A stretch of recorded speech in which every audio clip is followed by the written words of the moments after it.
lang po is, kasi po siya isang Katoliko. Meron po siyang mataas na posisyon sa pagiging Katoliko. Ngayon, nakakonfuse siya. Mula nung mapanood niya kayo, kasi pinapanood po siya lagi yung tuwing gabi sa inyo. Nanonood kami laging dalawa tsaka yung mga kapatid ko. Then, ang niya po, nakakonfuse siya kasi backslider nga daw siya. Tapos po, siya daw po ay parang nakakonfuse mula na marinig niya kayo mga rebulto or ganyan, iniiwasan niya na yun.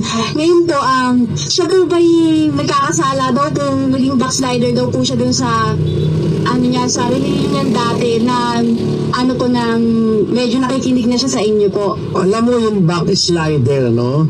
Kumbaga, paulong yun eh. Diba? Kaya nga, backslider, hindi naman forwarder eh, diba? Backslider, kung kukunin mo yung ugat nun, yung root word, nag-backslide, diba? Nag-slide pa back. Alam mo ang kahulugan ng backslider sa Biblia? 7:24 ng Jeremiah. Makibasa. Ngunit hindi nila dinindig o ikiniringman ang kanilang pakinig, kundi nagsilakad sa kanilang sariling mga payo at sa pagmamatigas ng kanilang masamang puso at nagsiyaong paurong at hindi pasulong.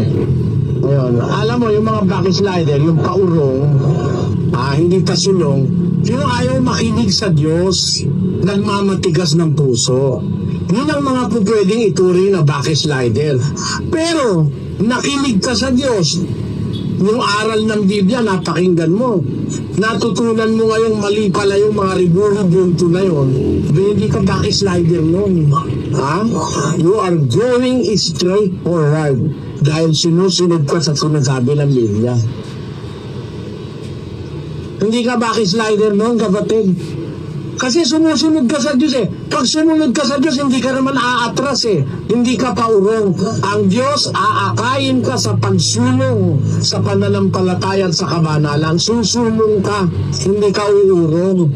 Pero pag ang pakikinggan mo, yung mga turo ng tao, mga pilosopiya ng tao, makinig as against God, who is cardinal sin. As against God, who is Pope John Paul II telling you to kneel down on the Bible.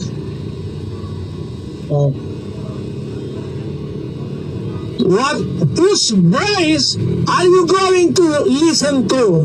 To whose voice are you going to listen to? Kanino ka makikinig, kapatid? Sabi ng Diyos, huwag kang gagawa ng larawang inanyan. Sabi ng Diyos. Tama? Anong larawan ang bawal gawin ng anumang wangis na nasa langit o nasa lupa o nasa ilalim ng lupa? Huwag mong lulukuran sila. Huwag mong paglilingkuran sila sapagkat akong Panginoon mong Diyos kay Diyos na mapanagmuguin. Eto ngayon si Cardinal Sin, nagpagawa ng ribulto sa EDSA. Luluhod ka ba ron as against what God has said?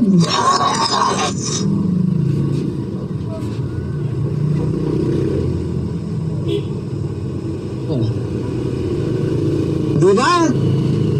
Pwedeng wala na kaming broadcast bukas. Ma-influensya sila eh. Pero, ay, patayin ako ng lahat ng Katoliko. Isisigaw ko ang bagay na ito. Mga kababayan, sumpain ako ng lahat ng Katoliko sa mundo. Sasabihin ko pa rin, yung mga ribulto nyo, gawa ng mga antikristo, antibiyot, antibiblia. Oo. Hindi magalit kayo sa akin. Ano ba, batayan ko? Biblia! Huwag kang gagawa! Paggawa pa lang, bawal na! Ano ba ibig sabihin ng huwag? Sabi! Huwag kang papatay! Ano ibig sabihin? Sabi! Huwag kang gagawa ng marawang ilan-luan! Bawal na hindi! Ang titigas na ulo nyo!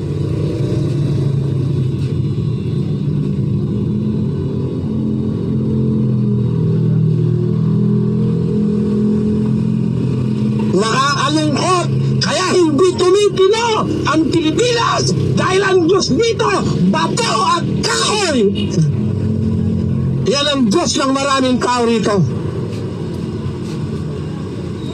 I'm sorry for you. Magalit kayo sa akin, okay lang. Idemanda kahit ikulong pa ninyo ako.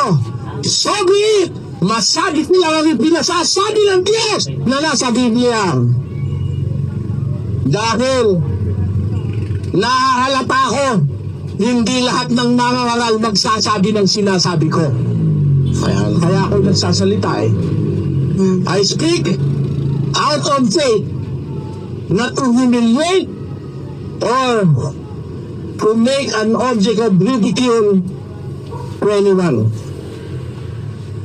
Sinasabi ko dahil nababasa ko sa Biblia. Alisin niyo ang Biblia, wala na akong sasabihin. Pero samantalang nariyan ang Biblia at ginagamit ng mga paring Katoliko, magulutuli kayo, bawal gumawa ng larangang ilayon. Amen! Amen! Amen! Glory be to God! Amen!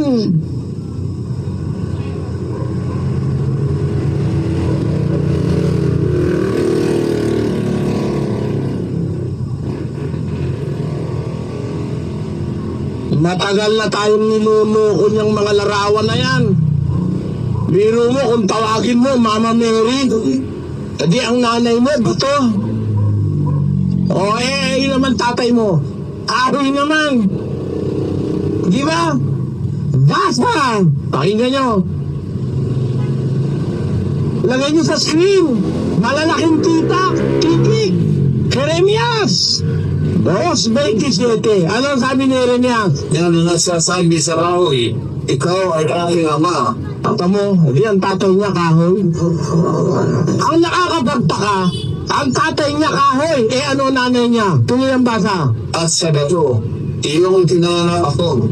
Pero mo yun, anong conjugal ang nangyari yun? Conjugal relationship? Yung tatay, kahoy. Ang nanganak, ang nanay bato. Ikaw, asero. Kaya ang tigas ng puso mo, nababasa na sa Biblia, ayaw ka pang maniwala. Hindi ba? Awawa naman tayo mga Pilipino. Pinaniwala tayo dyan sa mga santo-santo na yan. Ribunto yan eh. Galing sa kahit ba? Ito, kung meron kayong kahit kapirasong kaalaman sa siyensya at arkeolohiya, hinahamon ko ang mga siyentistang Katoliko. Eto, bibigyan ko kayo ng isang, I will dare you and I will ask your intelligence research or intelligent research about these things. Go back into history. Tingnan mo ang mga artifacts, ang mga fossils, ang mga records sa archaeology na nahukay sa ating panahon. Makakahukay ka ng mga ribunto sa panahon ng Greek. Yung kinatawag na yung glory that was Greece. May mga iba-iba kasi Diyos ang mga Grego eh. Si Diana, si Mercurio. Nakakahukay ngayon ng archaeologists ng mga gano'n, mga ribulto ni Diana, ni Mercurio, ni Jupiter, etc. Mga dioses ng Grego yan eh. And that is dating back before the time of our Lord Jesus Christ. Now,